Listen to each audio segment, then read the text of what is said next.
Culinary Adventures with Mariko. Today I am going to give a demonstration on Korean stir-fry wok cooking. To get started, you will want to use a well-seasoned wok.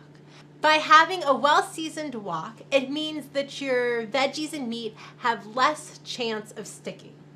Grab your wok, and then you will want to add a couple tablespoons of oil. Today I'm using canola oil, but you could use peanut or something else that heats at a high temperature.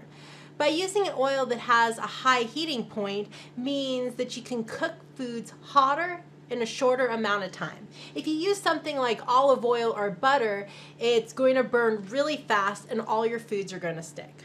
So now I'm just going to put my wok with oil on high heat while I get everything else together.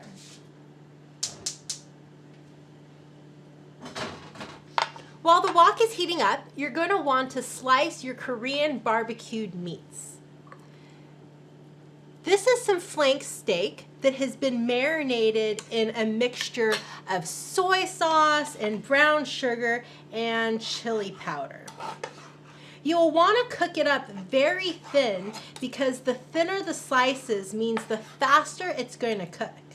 Sometimes it's hard to slice up meat really thin, so the trick is to put it in the freezer for about 10 minutes.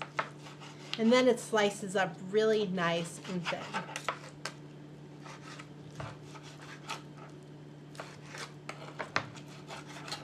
Now that my Korean barbecue meat is all sliced up, I'm going to add it to the wok. While that's happening, I have 2 cups of broccoli. This is just regular broccoli florets that I have cut in a small size. And then I'm going to add some bell pepper.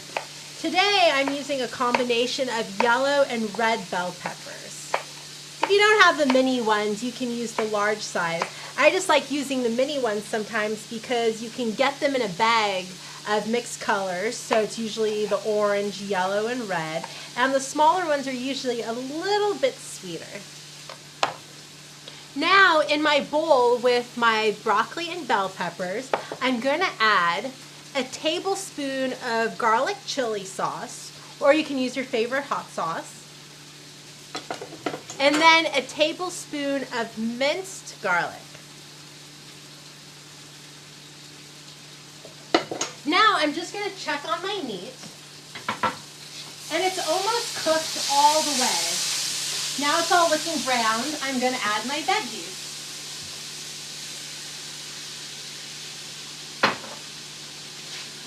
Now my Korean stir-fry is ready to serve, and it smells delicious.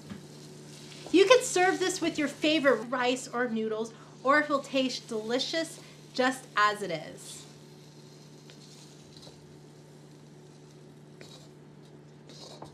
This is Chef Mariko giving you a demonstration on Korean stir-fry wok cooking. Enjoy.